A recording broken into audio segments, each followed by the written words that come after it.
வணக்கம் traders, welcome to another episode of smart money series. இன்றைக்கி வந்து பார்த்தீங்கன்னா நம்ம மார்க்கெட்டில் ஸ்மார்ட் மணி எந்த மாதிரி ப்ளே பண்ணியிருக்கு, எந்த மாதிரி தங்களை பொசிஷன் பண்ணியிருக்காங்க அப்படிங்கிறத பற்றி தான் நம்ம டீட்டெயிலாக பார்க்க போகிறோங்க. அதுக்கு முன்னாடி ஒரு டிஸ்க்ளைமர், நான் வந்து செபியாவில் ரெஜிஸ்டர் பண்ணப்பட்ட ரிசர்ச் சயின்டிஸ்ட் கிடையாது. நான் இங்கே சொல்கிற எல்லாமே எஜுகேஷன் பர்பஸ்க்காக தான். அதை தாண்டி ஸ்டாக் மார்க்கெட்டில் ட்ரேட் பண்ணாலும் சரி, இன்வெஸ்ட் பண்ணாலும் சரி, லாஸஸ் வரதுக்கு நிறைய வாய்ப்புகள் இருக்குது. அதனால் நீங்கள் ட்ரேடிங் ரிலேட்டாக என்ன பண்ணாலுமே உங்களுடைய ஃபினான்ஷியல் அட்வைசரை கன்சல்ட் பண்ணிட்டு அதுக்கப்புறமா பண்ணுங்கள். உங்களுடைய ப்ராஃபிட் அண்ட் லாஸ் எதுக்குமே நான் பொறுப்பு கிடையாது. இப்போ நம்ம அனாலிசிஸ்க்கு போயிடலாங்க. இன்றைக்கி வந்து பார்த்திங்கன்னா நிஃப்டி வந்து ஒரு 203 பாயிண்ட்ஸ் வந்து டவுனில் முடிஞ்சிருக்குங்க. ஸோ எக்ஸ்பெக்ட் பண்ணது தான். நேற்றே நம்ம பயாஸ் அப்படிங்கிறது பியரிஷன் பார்த்துருந்தோம். டெய்லி டைம் ஃப்ரேமோட ஃபேர்வாலிக்கு அப்படி இருந்து ப்ரைஸ் ரிவர்ஸ் ஆயிருக்கு. கண்டிப்பாக மார்க்கெட் கீழே போகிறதுக்கு எல்லா வாய்ப்பு இருக்குது அப்படிங்கிறத பார்த்துருந்தோம். அண்ட் அதுதான் வந்து பார்த்திங்கன்னா இன்றைக்கி நடந்துருந்துச்சு. இன்றைக்கி ஒரு குட் பியரிஷ் கேண்டில் ஓப்பனிங்லேருந்தே வந்து பார்த்திங்கன்னா ஒரு பியரிஷாக தான் முடிச்சிருக்கு. ஒரு 24,565 அப்படிங்கிற லெவலில் முடிச்சிருக்குங்க. இது daily time frame. And Nifty 50 companies இன்றைக்கி பயங்கர செல்லிங் ப்ரெஷருங்க. முக்கியமாக ஃபார்மாவில் நல்ல செல்லிங் ப்ரெஷர். ஏன்னா ஃபார்மா ஸ்டாக்ஸ் எல்லாமே யூஎஸில் பயங்கர எக்ஸ்போஷர் இருக்குது. அதனால் இந்த டேரிஃப் இன்க்ரீஸ் பண்ணதுனால ஃபார்மா வந்து காலையிலேருந்தே பயங்கர டவுனில் போயிட்டு இருந்துச்சு. அதை தாண்டி வந்து பார்த்திங்கன்னா ஐடி செக்டாருமே வந்து பார்த்திங்கன்னா யூஎஸில் நல்ல இது இருக்கிறது தான். அங்கேயுமே வந்து பார்த்திங்கன்னா நல்லா ஃபால். எல்லாத்துலேயுமே அங்கே பாருங்கள், நீங்கள் நிஃப்டி 50ல் ஒரு 5-6 ஸ்டாக் மட்டும்தான், அதுவும் 1% தான் பாசிட்டிவ். ஆனால் பியரிஷை பார்த்தீங்கன்னா இது ஃபார்மாலாம் 3-4% விழுந்துருச்சு. டாடா மோட்டார்ஸ் எதுக்குன்னே தெரியல, கொஞ்ச நாளாவே கீழே விழுந்துட்டு ரிசல்ட் வந்துச்சு. எனக்கு நான் செக் பண்ணல. மொத்த auto sector down, steel down, Bharti Airtel down, Reliance மட்டும்தான் 0.25 ஃப்ளாட்டாக முடிச்சிருக்கான். எல்லாமே டவுன் தான். அப்படிங்கிற ஒரு சுச்சுவேஷனில் என்ன பண்ண முடியும்? நிஃப்டி கீழே விழுந்து தான் ஆகணும். விழுந்துருச்சு. நிஃப்டி 50யோட நிலவரம் கூட பரவாயில்லைங்க. நிஃப்டி 500 தான் கொஞ்சம் கலவரமாக இருக்குது. நீங்கள் பாருங்கள், எல்லாம் மொத்தமும் டவுனுங்க. எங்கே பார்த்தாலும் வெறும் சிவப்பு கலர் மட்டுமே கண்களுக்கு தெரிகிறது. இந்த 500 ஸ்டாக்கில் அதிகபட்சம் ஒரு 20 ஸ்டாக் பாசிட்டிவாக இருந்துட்டா பெருசு அப்படின்னு நினைக்கிறேன். இந்த அளவுக்கான செல்லிங் ப்ரெஷர் தான் ஓவரால் மார்க்கெட்லேயுமே இருந்துச்சுங்க. ஓகே, அப்போ வந்து இன்றைக்கி நிஃப்டி 50யும் மோசமாக தான் முடிஞ்சிருக்கு. ஓவரால் மார்க்கெட்டுமே மோசமாக தாங்க முடிஞ்சிருக்கு. இதான் வந்து பார்த்திங்கன்னா நிஃப்டியோடைய 1 ஹவர் சார்ட்டு. உங்களுக்கு பார்த்தா தெரியும், கிளியரான பேரிஷ் ட்ரெண்டில் அவன் பாட்டுக்கு கீழே போயிட்டுருக்கான். ஸோ இப்படி கீழே போனதில் இன்றைக்கி முக்கியமான ஒரு விஷயம் நடந்திருக்கு. இதுக்கு முன்னாடி நிஃப்டி எதை தாண்டினா புல்லிஷ் அப்படின்னு நம்ம பார்த்துருந்தோம் அப்படின்னா, இந்த 25,250 தாண்டணும். இந்த லிக்விடிட்டி இந்த இடத்துல இருக்குது. இதை தாண்டி மேலே போனால் தான் புல்லிஷ் அப்படிங்கிற மாதிரி பார்த்துருந்தோம். ஆனால் இன்றைக்கி ப்ரைஸ் என்ன பண்ணுச்சு அப்படின்னா, இங்கே இருக்கிற ஒரு லோவை தாண்டி கடைசி 1 ஹவரில் வெறித்தனமாக ஒரு க்ளோஸை வச்சிருச்சு. உங்களுக்கு பார்த்தா தெரியும், ஒரு பிரேக் ஆஃப் ஸ்ட்ரக்சரை கொடுத்துருச்சு. அப்போது இந்த பிரேக் ஆஃப் ஸ்ட்ரக்சரை கொடுத்த இந்த மேலே இருக்க லிக்விடிட்டி இருக்குது பார்த்தீங்களா, 24,950, இந்த ரேஞ்சில் இருக்க இந்த லிக்விடிட்டி தாண்டினாலே இப்போ நிஃப்டி புல்லிஷாக மாறிடும்.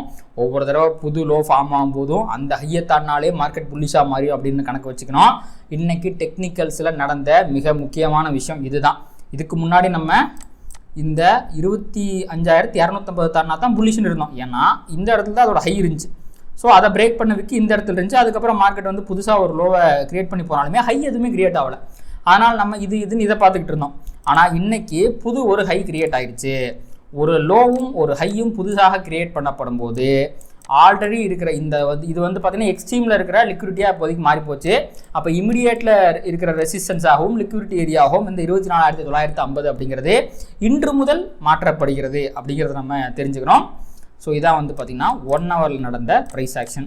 இதை தாண்டி வந்து பார்த்திங்கன்னா 15 மினிட்ஸ்லையுமே எனக்கு சில ப்ரைஸ் ஆக்ஷன் நடந்துச்சு. அதை ஸ்க்ரீன்ஷாட்டில் எக்ஸ்பிளைன் பண்ண முடியாதுங்க. ஸோ எஜுகேஷனல் பர்பஸ்க்காக மட்டுமே இப்போ நான் வந்து பார்த்திங்கன்னா சார்ட்டில் வந்து எக்ஸ்பிளைன் பண்ண போகிறேன். ஏன்னா அது சார்ட்டில் கொஞ்சம் மல்டிபிள் டைம் ஃப்ரேமில் அனலைஸ் பண்ணணும். அதுக்காக தான் நான் சார்ட்டு பக்கம் வரேங்க. ஸோ இங்கே பாருங்கள், இன்றைக்கி மார்னிங் வீடியோ நம்ம என்ன சொல்லியிருந்தோம், 15 மினிட்ஸில் இந்த விக்கிட்ட ஒரு நல்ல லிக்விடிட்டி இருக்குன்னு சொல்லியிருந்தோம். 24,653 ப்ரைஸ் பாருங்கள். 15 மினிட்ஸில் வந்து இதை உடச்சிச்சு, அப்படியே நல்லா உடச்சி கீழே விழுந்துச்சு. ஆனால் எப்போவுமே இந்த மாதிரி லிக்விடிட்டிக்கெலாம் ப்ரைஸ் வரும்போது அவ்வளோ சீக்கிரமெல்லாம் கீழே விழுந்துடாதுங்க. எப்போவுமே வந்து ரிவர்சல் எதிர்பார்க்கணும். நம்ம இந்த லோவர் டைம் ஃப்ரேமில் பாருங்களேன், 15 மினிட்ஸில் இங்கே பாருங்கள் பிரேக்கை கொடுத்துச்சு, இங்கேருந்து அப்படியே மேலே போகுது, திருப்பி ஒரு ஃபாலு, பயங்கரமான ஒரு மூவ். இந்த இடத்துல வந்து பார்த்திங்கன்னா ஒரு ஃபேக் மூவ் கொடுத்துச்சு. இந்த இடம் ஃபுல்லாகவே வந்து பார்த்திங்கன்னா செல்லர்ஸால் மார்க்கெட்டை கீழே கொண்டு போகவே முடியல. இங்கே பாருங்கள், இந்த இடத்துல நம்பர் ஆஃப் க்ரீன் கேண்டில்ஸ் பாருங்கள் எப்படி ஒரு ரீட்ரேஸ்மெண்ட் வந்துருக்கு. இந்த ஃபால் வருது. இங்கே பாருங்கள் எவ்வளோ பெரிய விக்கில் ரிவர்ஸில் அடிச்சுட்டு போகுது. இந்த 24,653 இருந்த செல்லர்ஸ் வந்து பார்த்திங்க அப்படின்னா ரொம்ப வீக்காகவும், பையர்ஸ் ரொம்ப அக்ரெசிவாகவும் ஸ்ட்ராங்காகவும் இருந்தாங்க. ஒரு பெரிய வாரே நடந்துச்சுங்க. இந்த ஜோனுக்குள்ளே வந்து பார்த்திங்கன்னா ஒரு மிகப்பெரிய வார் நடந்துச்சு. அவ்வளோ சீக்கிரமாக வந்து பார்த்திங்கன்னா செல்லர்ஸ் விட்டு கொடுக்கவே இல்லை. ஆனாலுமே கடைசியில் ஜெயிச்சது யார் அப்படின்னு கேட்டிங்க அப்படின்னா செல்லர்ஸ் தான். கடைசியில் 3 மணிக்கு மேலே பிடிச்சி ஒரு இறக்கி மார்க்கெட்டை கீழே கொண்டு போயிட்டாங்க. அண்ட் இது வந்து 3 மினிட்ஸில் நடந்ததை நான் சொல்கிறேன். 15 மினிட்ஸில் ஒரே நிமிஷம் உங்களுக்கு இருங்களேன், காட்டுறேன் ஒரு நிமிஷம். சாரி, இந்த கேண்டிலை மட்டும் பாருங்களேன், இந்த கேண்டில். ஸோ இந்த கேண்டில் என்ன பண்ணியிருக்கு அப்படின்னா, இந்த கேண்டிலுக்கு ஹைக்கு மேலே போயிருக்கு, அதே மாதிரி இந்த பிரேக் அவுட் கேண்டிலுக்கு கீழே போயிருக்கு. அப்போது இது ஒரு மிகப்பெரிய லிக்விடிட்டி ஸ்வீப் அடித்த கேண்டில். அதாவது மேலேயும் ப்ரைஸ் போகுது, கீழேயும் ப்ரைஸ் போகுது. இந்த மாதிரி ஒரு பெரிய கேண்டில் வந்து ஃபார்ம் ஆயிடுச்சு அப்படின்னா, இந்த கேண்டிலோட ஹையோ லோவோ பிரேக் அவுட் ஆகிற வரைக்கும் வந்து பார்த்திங்கன்னா மார்க்கெட் ரொம்ப சாப்பியாக இருக்குங்க. அதாவது டைரக்ஷனே தெரியாது, எக்கு தப்பாக மார்க்கெட் மூவ் ஆகும். சப்போஸ் நீங்கள் ஒரு ஆப்ஷன் பையராக இருந்தீங்க அப்படின்னா, இந்த இங்கே எடுத்துடலாம், இந்த பெரிய மூவ் வருது, இந்த இங்கே எடுத்துடலாம், இங்கே பெரிய மூவ் வருதுன்னு எடுத்தீங்க அப்படின்னா 2 பக்கம் போட்டு பொழந்து ஸ்டாப் லாஸ் அடிச்சுட்டு போகிறதுக்கு ஏகப்பட்ட வாய்ப்புகள் இருக்கும். அதனால் இந்த மாதிரி பார்த்துக்குங்க. ஒரு பெரிய கேண்டில், இதுக்கு முன்னாடி இருக்க ஸ்விங் ஹை ஸ்விங் லோ ரெண்டையுமே வந்து பார்த்திங்கன்னா உடச்சி 2 பக்கம் மிகப்பெரிய விக்கோடு இருக்கணும். இந்த மாதிரி ப்ரைஸ் ஆக்ஷன் பேட்டர்லாம் ரொம்ப ரொம்ப ரேராக தாங்க வரும். 3 மாதத்துக்கு ஒரு தடவை, 4 மாதத்துக்கு ஒரு தடவை அந்த மாதிரி தான் வரும். இப்படிலாம் வந்துச்சுன்னா இந்த கேண்டிலோட ரேஞ்சுக்குள்ளே இருக்கும்போது மார்க்கெட் ரொம்ப ரொம்ப சாப்பியாக இருக்கும், நம்ம பார்த்து ட்ரேட் பண்ணணும். அதனால தான் இங்கே பாருங்களேன், இந்த கேண்டில் வந்ததுக்கப்புறம் நல்ல பையிங் ப்ரெஷரில் மேலே போச்சு. ஸோ கிட்டத்தட்ட வந்து பார்த்திங்கன்னா ஒரு 50 பாயிண்ட் மேலே போச்சு. அதுக்கப்புறம் பாருங்கள், ஒரே கேண்டிலில் ப்ரைஸ் வந்து பார்த்திங்கன்னா ஒரு 75 பாயிண்ட் மூவ் மேக் பண்ணிச்சு, கீழேயும் போச்சு, திருப்பி உடனே ரீட்ரேஸ்மெண்ட் ஆகி மேலேயும் போயிடுது. அதுக்கப்புறம் கொஞ்சம் கொஞ்சமாக வந்து இந்த கேண்டிலோட லோ கிட்ட பாருங்கள், இந்த இடத்துல ஒரு ரிஜெக்ஷன் கேண்டில் வேறு வந்துச்சு. இங்கே பாருங்கள், திருப்பி பிரேக் அவுட் ஆகுது, பிரேக் அவுட் ஆனோடனே திருப்பி மேலே போகுது. ஆனால் என்னன்னா, இங்கேருந்தே நீங்கள் பாருங்களேன், ஒவ்வொரு கீழே தடவை வரும்போது லிக்விடிட்டி ஸ்வீப் அடிக்கவே இல்லை மேலே போன கேண்டில். இந்த இடத்துலையும் இந்த கேண்டில் கீழே போகாமல் தான் மேலே போச்சு, இந்த இடத்துலையும் அந்த கேண்டில் கீழே போகாமல் தான் மேலே போச்சு. இதெல்லாம் என்னத்தை இண்டிகேட் பண்ணுது அப்படின்னா, பையர்ஸ் கிட்ட ஸ்ட்ரென்த் இல்லை, செல்லர்ஸ் வந்து கொஞ்சம் மேனிப்புலேட் பண்ணுறாங்க, ப்ரைஸை மேனிப்புலேட் பண்ணுறாங்க, கீழே கொண்டு போகிறதுக்கு மேனிப்புலேட் பண்ணுறாங்க அப்படிங்கிற மாதிரி தான் அர்த்தம். அண்ட் அல்டிமேட்டாக வந்து பார்த்திங்கன்னா மார்க்கெட் வந்து செல் ஆஃப் ஆகி கீழே போயிடுச்சு. அண்ட் இன்னொரு முக்கியமான விஷயம் என்னென்னா, 15 மினிட்ஸில் வேறு இந்த இடத்துல ஒரு லிக்விடிட்டி இருந்துச்சு, 24,583 கிட்ட இருந்துச்சு. இப்போ அது என்ன பண்ணுச்சுன்னா, ஒரே போடு ப்ரைஸ் வந்து பார்த்திங்கன்னா பிரேக் ஆஃப் ஸ்ட்ரக்சரை கொடுத்து கீழே போயிடுச்சு. அண்ட் இங்கே வந்த ரிவர்சல் கேண்டிலுமே கடைசி 15 மினிட்ஸில் வந்த ரிவர்சல் கேண்டில்.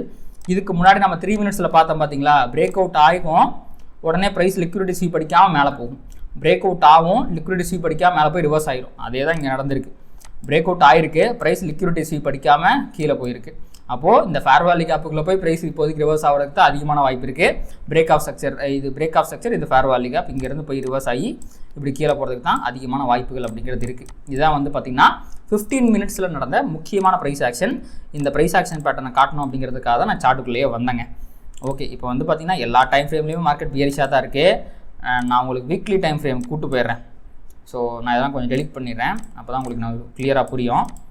ஸோ நம்ம இது டெய்லியும் பார்க்குறதான், இது இது வந்துடுது அக்குமுலேஷன், இது மேனிப்புலேஷன், இது டிஸ்ட்ரிபியூஷன். இப்படி ப்ரைஸ் டிஸ்ட்ரிபியூட் ஆகி கீழே வந்துச்சுன்னா அதனுடைய ட்ரா அண்ட் லிக்விடிட்டி எங்கே இருக்குதுன்னு நம்ம பார்த்தோம். இது டெய்லி பார்க்குறதா, என்ன ப்ரைஸ் போகவே இல்லை, போகிற வரைக்கும் ஒரே கதை தான் நம்ம சொல்லி ஆகணும். 24,475 கிட்ட இருக்குது. இப்போ ப்ரைஸ் வந்து 565 கிட்ட இருக்குது. இன்னொரு 100 பாயிண்ட் கீழே விழுந்துச்சுன்னா இந்த ட்ரா அண்ட் லிக்விடிட்டியை ப்ரைஸ் தொட்டுரும். அப்படி தொட்டதுக்கப்புறம் அங்கேருந்து மார்க்கெட் ரிவர்ஸ் ஆகுமா? வாய்ப்பு இருக்குது. அங்கேருந்து மார்க்கெட் பிரேக் அவுட் ஆகி கீழே போகுமா? ரெண்டுக்குமே வாய்ப்பு இருக்குது. அப்போது நம்ம இந்த 2 லிக்விடிட்டி இடம் இருக்குது பார்த்தீங்களா, அதாவது நீங்கள் போட்டு வச்சுருக்கோம் பாருங்கள், 471, 462, இது ரெண்டுமே பக்கத்தில் இருக்க லிக்விடிட்டி லெவல்ஸு. இதை வந்து ப்ரைஸ் வந்து ஒரு ஒரு ரிவர்சலை கொடுத்தோ இல்லை பிரேக் அவுட்டை கொடுத்தா தான் நம்மளால் வந்து பார்த்திங்கன்னா ஒரு முடிவுக்கு வர முடியும். ஆனால் கண்டிப்பாக இந்த இடத்த டச் பண்ணும்போது நல்ல ஒரு ரீட்ரேஸ்மெண்ட் எதிர்பார்க்கலாம். ஆனால் அந்த ரீட்ரேஸ்மெண்ட் திருப்பி ரிவர்சலை கொடுத்து மேலே போகுமா? இந்த 900 நம்ம பார்த்தோமே 1 ஹவரில் இங்கே பார்த்தோம் பார்த்தீங்களா, இந்த 956, இந்த 956 தாண்டி வந்து ஃபர்தராக மேலே போகுமா அப்படிங்கிறது தான் இப்போதைக்கு கேள்வியாக இருக்குது. ஆனால் இது தொடுமை அப்படிங்கிறதுக்கு எந்த விதமான மாற்று கருத்தும் கிடையாது. ஒரு வாரமாகவே இதையே தான் நம்ம பார்த்துக்கிட்டு இருக்கோம். தொடும், அங்கேருந்து ரிவர்சலும் வரலாம், ஃபர்தராக மார்க்கெட் கீழேயும் போகலாம். சரி, ஓகே, ரிவர்சல் வந்துச்சுன்னா 966 ஃபர்தராக வந்து மார்க்கெட் மேலே போயிடும் அப்படிங்கிறது நமக்கு அர்த்தம். அப்படி சப்போஸ் ப்ரைஸ் ரிவர்ஸ் ஆகாமல் கீழே போச்சுன்னா எவ்வளோ தூரம் போகும் அப்படிங்கிற ஒரு கேள்வி இருக்குது. அந்த கேள்விக்கான பதில் தான் 23,940 அப்படிங்கிற இந்த வீக்லி டைம் ஃப்ரேம் கீழே இருக்க லிக்விடிட்டி. அதை தாண்டி டெய்லி டைம் ஃப்ரேம் ஏதாவது இருக்கா? ஆக்சுவலி வந்து பார்த்திங்கன்னா இந்த இடத்துலையும் ஒரு முக்கியமான இது இருக்குது, 24,150 இருக்குது. அப்போ வந்து ப்ரைஸ் வந்து இந்த 460 பிரேக் அவுட் ஆச்சுன்னா 150 வரைக்கும் சடனாக ஒரு ஃபால் வரதுக்கு கூட வாய்ப்பு இருக்குது. பிரேக் அவுட் ஆச்சுன்னா, பிரேக் ஆஃப் ஸ்ட்ரக்சரை கொடுத்துச்சுன்னா, லிக்விடிட்டி ஸ்வீப் அடிச்சுன்னா சடனாக மேலே போயிடும். ஒரு 300 பாயிண்ட்லேருந்து ஒரு 500 பாயிண்ட் வரைக்குமே ஒரு நல்ல ஃபால் வரதுக்கு வாய்ப்பு இருக்குங்க இந்த இடத்துலேருந்து ரிவர்ஸ் ஆச்சுன்னா. ஆனால் ஹிஸ்டாரிக்கலான ஒரு லோவில் வந்து எஃப்ஐ இருக்கிறதுனால எனக்கு என்னமோ இங்கேருந்து ப்ரைஸ் ரிவர்ஸ் ஆயிரும் அப்படின்னு தோணுது. நமக்கு தோன்ற மாதிரிலாம் மார்க்கெட் வந்து பார்த்திங்க அப்படின்னா பிஹேவ் பண்ணாது. மார்க்கெட் பிஹேவ் பண்ணுறதுக்கு ஏற்ற மாதிரி தான் நம்ம ரியாக்ட் பண்ணணும். அதனால் எனக்கு தோன்றதெல்லாம் தூரம் ஒதுக்கி வச்சுட்டு இங்கே வந்ததுக்கப்புறம் ப்ரைஸ் எப்படி ரியாக்ட் பண்ணுது அப்படிங்கிறத பார்த்து நம்ம வந்து முடிவு பண்ணிக்கலாம். ஸோ அவ்வளோதான் நினைக்கிறேங்க. எல்லாத்தையுமே நம்ம கவர் பண்ணிட்டோம். நிஃப்டியில் நம்ம கவர் பண்ணிட்டோம். ஸோ இந்த மாதிரி ப்ராப்பராக மார்க்கெட் ஸ்ட்ரக்சரை வந்து எப்படி அனலைஸ் பண்ணுறது, எப்படி நம்ம வந்து கரெக்டாக ட்ரேட் பண்ணுறது அப்படிங்கிற எல்லாத்தையுமே என்னோட மென்டார்ஷிப் ப்ரோக்ராமில் வந்து நான் சொல்லிக் கொடுப்பேன். ரெக்கார்டு வீடியோஸ் இருக்கும், அசைன்மெண்ட்ஸ் இருக்கும். அதுக்கப்புறம் என்னோட 1-on-1 மென்டார்ஷிப் உங்களுக்கு இருக்கும். ஒரு 3 ஃபேஸில் +1 year சப்போர்ட்டுமே உங்களுக்கு கிடைக்கும். உங்களுக்கு நீங்கள் ஏதாவது டவுட் கேட்டிங்கன்னா நான் கிளாரிஃபை பண்ணுவேன். ஸோ இந்த மென்டார்ஷிப் ப்ரோக்ராமில் நீங்கள் ஜாயின் பண்ணிக்கணும் அப்படின்னு நினைக்கிறீங்க அப்படின்னா கீழே என்னோட ஆப் இருக்கும். அதில் வந்து நீங்கள் கோர்ஸை பர்ச்சேஸ் பண்ணிக்கிறது மூலமாக மென்டார்ஷிப்பில் ப்ரோக்ராமில் நீங்கள் ஜாயின் பண்ணிக்கலாம். சப்போஸ் இன்ட்ரெஸ்டட்னா நீங்கள் ஆப்போட லிங்க் கீழே டிஸ்கிரிப்ஷன் இருக்குது, செக் பண்ணி பாருங்கள். அண்ட் அதை தாண்டி வந்து பார்த்திங்கன்னா ஒரு பேக்கப் சேனலுமே இங்கிலீஷில் க்ரியேட் பண்ணியிருக்கேன். அதோட லிங்க்குமே கீழே இருக்குது. அண்டு இந்த குரூப்பில் சேர்ந்தவங்க என்ன மாதிரி பெர்ஃபார்ம் பண்ணுறாங்க அப்படிங்கிறதுக்கான விஷயங்கள்லாம் வந்து இன்ஸ்டாகிராமில் தான் நான் வந்து என்னால் போஸ்ட் பண்ண முடியும். யூடியூப்பில் சில ஸ்ட்ரைக்ஸ் இருக்கிறதுனால அதனால் நீங்கள் இன்ஸ்டாகிராமில் ஃபாலோ பண்ணலாம். அதோட லிங்க்குமே வந்து பார்த்திங்கன்னா கீழே டிஸ்கிரிப்ஷனில் இருக்கும். அதையுமே நீங்கள் செக் பண்ணி பாருங்கள். ஓகேங்க. அடுத்து வந்து பார்த்திங்கன்னா நம்ம அப்படியே பேங்க் நிஃப்டி பார்த்துருவோம். ஸோ இன்றைக்கி பேங்க் நிஃப்டி ஒரு இன்சைடு கேண்டில் போட்டிருக்கு. இந்த இடத்துல தான் ட்விஸ்ட்டு. இப்போ வந்து பார்த்தீங்கன்னா நிஃப்டி வந்து எனக்கு 0.82% கீழே போயிடுச்சு. இது வந்து ஒரு பியரிஷ் கேண்டில். ஆனால் பேங்க் நிஃப்டியில் பியரிஷ் கேண்டிலாக இருந்தாலும் ப்ரீவியஸ் டேயோட ஹைலோ அந்த ரேஞ்சுக்குள்ளே ஸ்டக் ஆகிட்டான் பாருங்களேன். இதை நான் எதிர்பார்க்கவே. இப்போ தான் நான் வந்து வாட்ச் பண்ணுறேன் பேங்க் நிஃப்டியவே. ஸோ அதோட ரேஞ்சுக்குள்ளேயே வந்து சுற்றிக்கிட்டு இருக்கான். அப்போ இந்த நாளைக்கு வந்து பார்த்தீங்கன்னா இந்த லோ உடச்சா கீழே போயிடுவான், இந்த ஹை உடச்சா மேலே போயிடும். மோஸ்ட் லைக்லி இந்த லோ உடச்சி கீழே போகிறதுக்கு வாய்ப்பு இருக்குது. அண்ட் டெய்லி டைம் ஃப்ரேமோட லிக்விடிட்டி வேறு உங்களுக்கு வந்து பார்த்திங்கன்னா இந்த இடத்துல இருக்குது. அண்டு இப்போது எப்படி நிஃப்டிக்கு நம்ம வந்து இந்த இடம் சொல்கிறோம் பார்த்தீங்களா, 460 ரேஞ்சு தான் ஒரு முக்கியமான ரிவர்சல் ஜோனாக இருக்குன்ட்டு. அதே மாதிரி பேங்க் நிஃப்டிக்கு முக்கியமான ஜோனாக இருக்கிறது இந்த 475ம் இந்த அப்புறம் இந்த விக்கே எல்லாம் இந்த இடத்துல இருக்குது பார்த்தீங்களா, 55,144. இந்த 2 பாயிண்ட் தான் வந்து பார்த்திங்கன்னா பேங்க் நிஃப்டியை பொறுத்த வரைக்கும் ஒரு முக்கியமான ரிவர்சல் பாயிண்ட்டாக இருக்குது. ஸோ அப்போ பேங்க் நிஃப்டி ரிவர்ஸ் ஆகணும்னா இங்கேருந்து ஆகணும். பட் இப்போ தான் வந்து மந்த்லியோட புதுசு அப்படிங்கிறதுனால நம்ம பேங்க் நிஃப்டி பற்றி நம்ம பெருசாக கண்டுக்க தேவையில்லை. நிஃப்டியோட சேம் ப்ரைஸ் ஆக்ஷன் பேட்டர்ன் தான் பேங்க் நிஃப்டியுமே வந்து பார்த்திங்கன்னா இப்போதைக்கு ஃபாலோ பண்ணிக்கிட்டு இருக்கு. ஆனால் இப்போது என்ன கூத்துனா பேங்க் நிஃப்டி இன்னும் பிரேக் ஆஃப் ஸ்ட்ரக்சர்லாம் கொடுக்கலைங்க. அப்போது இங்கே பாருங்க, இந்த லோவை கிரியேட் பண்ண ஹை எங்கே இருக்குன்னு நீங்கள் தேடிங்கன்னா இந்த இங்கே இருக்குது. அந்த ஹை கிட்ட போய் தான் லிக்விடிட்டி ஸ்வீப் படிச்சுட்டு வந்திருக்கு. ஸோ இப்போ ப்ராப்பராக வந்து பார்த்திங்கன்னா ஒரு ஸ்விங் ஹை அப்படிங்கிறது 56,414 தான். இதை தானே தான் பேங்க் நிஃப்டி புல்லிஷ் ஆகிறதுக்கு வாய்ப்பு இருக்குது. ஸோ என்ன போகுது அப்படிங்கிறத பொறுத்து இருந்து பார்க்கலாம். அடுத்துங்க கிரிப்டோ பிட்காயின் இன்றைக்கி மார்னிங்லேருந்தே வந்து பார்த்திங்கன்னா ஒரு மிகப்பெரிய மூவ்ஸை வந்து கொடுத்துக்கிட்டு இருக்கு. ஏன்னா வேர்ல்டு மார்க்கெட் ஃபியூச்சர்ஸ் மொத்தமே வந்து கீழே விழுந்திருக்கு அப்படிங்கிறதுனால பிட்காயின் வந்து பயங்கரமாக கீழே விழுந்துச்சு, சரிவை சந்திச்சிச்சு. இந்த முக்கியமான லிக்விடிட்டிங்க இது இந்த 1,14,805 அங்கேருந்து வந்து பார்த்திங்கன்னா 4 hour டைம் ஃப்ரேமில் ஆல்ரெடி ஒரு லிக்விடிட்டி ஸ்வீப் அடிச்சிச்சு. விக்கு அடுத்து ஃபாலு, விக்கு அடுத்து திருப்பி ஃபாலு, விக்கு 1 hour டைம் ஃப்ரேமில் பாருங்கள். இந்த 27 minutes வந்து ஏதாவது நல்லா இந்த கேண்டில் வந்து நல்லா ஒரு க்ரீன் கேண்டிலாக க்ளோஸ் வச்சுச்சு அப்படின்னா ஃபர்தராக வந்து பிடிசி மேலே போகிறதுக்கு வாய்ப்பு இருக்குது. ஆனால் பிடிசி தான் ஓரளவுக்கு தாக்கு பிடிக்கிறாங்க. மற்ற கிரிப்டோஸ்லாம் அப்படியே அவ்வளோதான், வாட்டர் ஃபால் தான். இங்கே பாருங்கள், எத்தீரியம் வந்து பார்த்திங்கன்னா ஒரு ஒன்றும் இல்லைங்க, ஒரு 7% சடனாக விழுந்திருக்கான். எப்போனா இன்றைக்கி நைட்டு நேற்று ஈவினிங்லேருந்து நினைக்கிறேன் 4 hour டைம் ஃப்ரேம் இருக்குது. நேற்று 1:30 வெறும் ஃபால் தான், வாட்டர் ஃபால் மாதிரி கீழே விழுந்திருக்கான். சொலானாலேயும் அதே நிலமை தான், XRPலேயும் அதே நிலமை தான், டோஜ்லேயும் அதே நிலமை தான். பிட்காயின் அப்படிங்கிறது கொஞ்சம் ஸ்டேபிளான கரன்சி கிரிப்டோ காயின் அப்படிங்கிறதுனால வந்து பார்த்திங்கன்னா ஓரளவுக்கு தாக்கு பிடிச்சி ட்ரேட் ஆகிட்டு இருக்குங்க. அண்ட் முக்கியமான லிக்விடிட்டி லெவல்லையுமே இருக்குது. இங்கே ஒரு நல்ல ரிவர்சல் வந்துச்சுன்னா மேபி பிட்காயின் இங்கிறது மேலே போகிறது கூட வாய்ப்பு இருக்குது. டுவர்ட்ஸ் இந்த லெவலுங்க 1,19,244 வரைக்கும் இங்கேருந்து ரிவர்ஸ் ஆச்சுன்னா போகிறதுக்கு வாய்ப்பு இருக்குது. சப்போஸ் இந்த குளோபல் செல் ஆஃபில் ஒரு நிமிஷம் உங்களுக்கு வேர்ல்டு மார்க்கெட் ஃபியூச்சர்ஸ்லாம் எப்படி இருக்குங்கிறத பார்த்துக்கலாம். சப்போஸ் இந்த செல் ஆஃபில் இங்கே பாருங்கள் படுத்தே விட்டானாங்கிற மாதிரி படுத்துட்டாங்க. எதிர்பார்த்தது தான். ட்ரம்ப் டேரிஃப் எஃபெக்ட் தான் இன்றைக்கி யூஎஸ் மார்க்கெட்டில் வந்து ஒரு ரத்த கலரி ஆகிறதுக்கு நிறைய வாய்ப்பு இருக்குது. 3 இண்டெக்ஸுமே படுத்துருச்சு. யூரோப்பியன் மார்க்கெட் அதை விட படுத்துருச்சு. இங்கே பாருங்கள் 2% டவுனில் ட்ரேட் ஆகிட்டு இருக்குது. அதை கம்பேர் பண்ணும்போது இந்தியன் மார்க்கெட்டில் பரவாயில்லன்னு நினைக்கிறேன். அப்போ இன்றைக்கி ஆஃப்டர்நூன் வந்து 3 மணிக்கு மேலே இந்தியன் மார்க்கெட் நல்ல ஒரு ஃபால் வந்துச்சு பார்த்தீங்களா, அதை இன்டியூஸ் பண்ணதே இந்த யூரோப்பியன் மார்க்கெட்டில் வந்த ஃபாலாக இருக்கிறதுக்கு நிறைய வாய்ப்பு இருக்குது. ஸோ இப்போ வந்து எல்லாம் இங்கே பாருங்கள், ஏதாவது ஒன்று உருப்படுற மாதிரி வழங்குற மாதிரி இருக்கா, எல்லாமே ரெட்டு தான். 10 செவப்பு பாயிண்ட் எடுத்து பூசி வச்சுட்டாங்க வேர்ல்டு மார்க்கெட் மொத்தமும். வச்சுட்டாரு இவர் வந்து அமெரிக்க ஜனாதிபதி அப்படிங்கிறதுனால இவர் இப்படி தான் நம்ம பேசி ஆகணும். விளக்குறாரு பாருங்க, எந்தெந்த நாட்டுக்கு எவ்வளோ டேரிஃப் பண்ணுறேன்னு ஆடு ஆண்டில் கூட வந்து நம்மளை வந்து லைவ்லேயே வந்து பொழக்கிறாரு நம்மளை. இவர் தான் இப்போதைக்கு வந்து பொழந்துக்கிட்டு இருக்காரு. வேர்ல்டு மார்க்கெட் மொத்தமும் பயங்கர ரெட்டாக இருக்குது. ஸோ என்ன ஆகுது அப்படிங்கிறத பொறுத்து இருந்து பார்க்கலாம். ஸோ இப்போதைக்கு சம்மரைஸ் பண்ணோன்னா குளோபல் மார்க்கெட் ரொம்ப மோசமான ஒரு சுச்சுவேஷனில் இருக்குது. Crypto bleeding, world market, European futures bleeding, Asian markets bleeding, all over the world, all asset classes are bleeding. இந்த நேரத்தில் நம்ம பார்க்க வேண்டிய முக்கியமான அசெட் கிளாஸ் தான் கோல்டு மட்டும் பாருங்கள் தலைங்க ஏறிக்கிட்டு இருக்கேன்.